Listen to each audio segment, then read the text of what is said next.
सुप्रभात प्यारे बच्चों। तो आज हम अपने दिन की शुरुआत एक अच्छी कहानी बहादुर बिट्टू से करेंगे। तो बच्चों, कहानी शुरू करने से पहले ज़रा नज़र इस शब्द पर डालिए, लोक कथा। अब लोक कथा मतलब ऐसी कथाएं, ऐसी कहानियाँ जो किसी जगह पर लोगों के बीच बहुत मशहूर होती हैं। आपने भी अपने दादा दादी और नाना नानी से कई ऐसी कहानियाँ सुनी होंगी जो बहुत अच्छी हैं, जिसमें आपको कोई ना कोई संदेश मिलता है। तो लोक कथाएं ऐसी कहानियाँ जिससे हमें कोई ना कोई सीख मिलती है। तो आज की लोक कथा पंजाब राज्य की है। हमारी कहानी का नाम है बहादुर बिट्टू। तो बहादुर बिट्टू सुनकर आपको इतना अंदाज़ा हो गया होगा कि आज की कहानी बहादुरी पर होने वाली है। तो बच्चों, चलिए कहानी की शुरुआत करते हैं।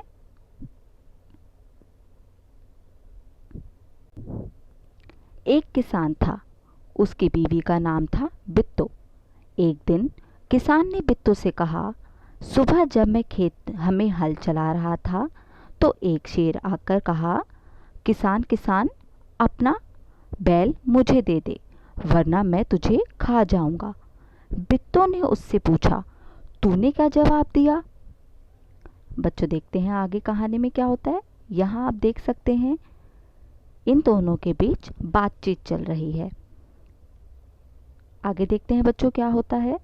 किसान ने कहा, मैंने कहा तू यहीं रुक, मैं घर जाकर अपनी गाय ले आता हूँ। अगर तू बैल खा लेगा तो हम लोग भूखे मर जाएंगे। यह सुनकर बिट्टू को बहुत गुस्सा आया। उसने किसान को फटकारा। बच्चों, फटकारा मतलब गुस्से में डांटना। जैसे कभी कभी आपकी मम्मी आपको गुस्से में फटकारती है, कुछ गलत काम करने पर फटकारती है। घर की गाय शेर को खिलाते तुझे शर्म नहीं आती? अगर गाय चली गई तो घर में ना दूध होगा ना लस्सी। बच्चे रोटी किस चीज़ के साथ खाएंगे? बिट्टू को एक तरकीब सूझी। बच्चों, तरकीब मतलब कोई भी ऐसी समस्या का समाधान। उसने कहा, तुम फौरन खेत में जाकर शेर से कहो कि मेरी बिट्टू तुम्हारे खाने के लिए एक घोड़ा लाकर आ रही है। किसान डरता डरता खेत के पास गया। उसने कहा, शेर राजा, हमारी गाय तो बड़ी मरियल सी है। बच्चों, मरियल मतलब बिल्कुल कमज़ोर। मरियल ऐसी गाय जो बिल्कुल कमज़ोर सी होगी। उससे तुम्हारा क्या बनेगा? मेरी बीवी अभी तुम्हारे लिए एक मोटा ताज़ा घोड़ा लेकर आ रही है। देखो बच्चों, कहानी में ऐसा कुछ आगे होता है कि शेर को बिट्टू को देखकर भागना पड़ता है। तो ऐसा क्या हुआ कहानी में, देखते हैं। बिट्टू ने शेर पर एक बड़ा सा पगड़ बांधा। बच्चों, पगड़ देखो, ये है बिट्टू और ये है सर पर उसके पगड़, और हाथ में ली है उसने दराती।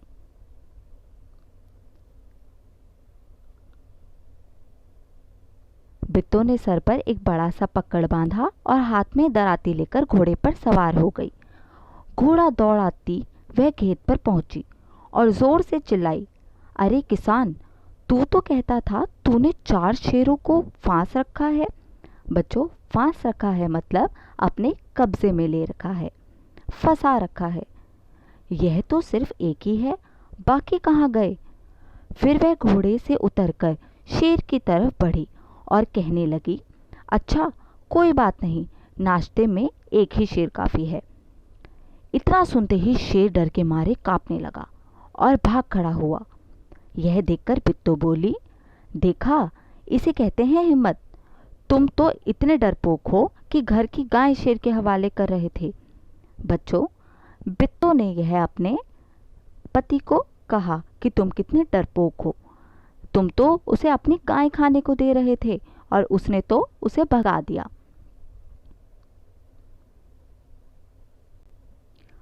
उधर मारे भूख के शेर की आंतें छटपटा रही थी। जैसे बच्चों हमें जब भूख लगती है तो हमारे पेट में कैसे गुड़गुड़ गुड़गुड़ हो जाती है, तो वो शेर भी भूखा था और उसकी आंतें छटपटा रही थी। एक भेड़िए ने पूछा, महाराज क्या मामला है, आप आज बहुत उदास दिखाई दे रहे हैं। शेर ने कहा, कुछ ना पूछो, आज मुश्किल से जान बची है। आज एक ऐसी राक्षसी से पाला पड़ गया जो रोज सुबह 4 शेरों का नाश्ता करती है। तो राक्षस बच्चों आपको पता है ना, कितना बड़ा, जो इंसानों को भी खा जाता है, उसे बोलते हैं राक्षस, जो आकार में बहुत बड़ा और बहुत डरावना होता है। तो शेर ने उसे राक्षसी क्यों बोला होगा, क्योंकि जो शेर को खा जाए वो राक्षसी तो होगा। यह सुनकर भेड़िया बहुत हंसा। वह सुबह झाड़ी में छिपकर तमाशा देख रहा था। उसने कहा, भोले बादशाह, बच्चों बादशाह मतलब राजा, तो जंगल का राजा शेर को हम बादशाह भी बोल सकते हैं। वह तो बित्तो थी जिसे आपने राक्षसी समझ लिया था। आप इस बार फिर कोशिश करें के देखिए, अगर बैल आपके हाथ ना आए तो मेरा नाम भेड़िया नहीं। बहुत कहने सुनने पर शेर किसान के खेत में जाने के लिए तैयार हो गया, लेकिन उसने भेड़िए से कहा, तुम अपनी पूंछ मेरी पूंछ से बांध लो। आगे देखते हैं बच्चों क्या हुआ। दोनों जने पूंछ बांधकर चल पड़े।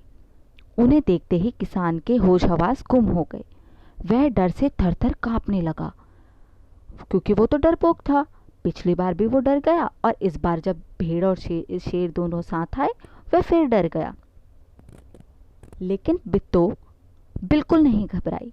भेड़िए के पास जाकर उसने कहा, क्या रे भेड़िए, तू तो अभी वादा करके गया था कि तू अपनी पूंछ से 4 शेर बांध कर लाएगा, लेकिन तू तो सिर्फ एक ही शेर लाया है, वह भी मरियल सा। भला इसे खाकर मेरी भूख मिट सकती है? खैर, इस वक्त यही सही। इतना कहकर बित्तो आगे बढ़ी। शेर के होश हवास उड़ गए। उसने समझा कि भेड़िए ने उसके साथ धोखा किया है। वह फौरन वहां से भागा। भेड़िया बहुत चीखा चिल्लाया, क्योंकि उसकी पूंछ तो शेर की पूंछ से बंधी थी, लेकिन शेर ने एक ना सुनी, तेजी से भागता चला गया।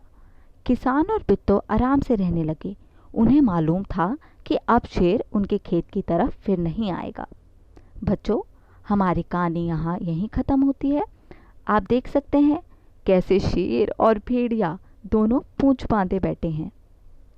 बच्चों, अगर आपको ये कहानी पसंद आई तो इसे सिर्फ अपने तक नहीं रखना, अपने परिवार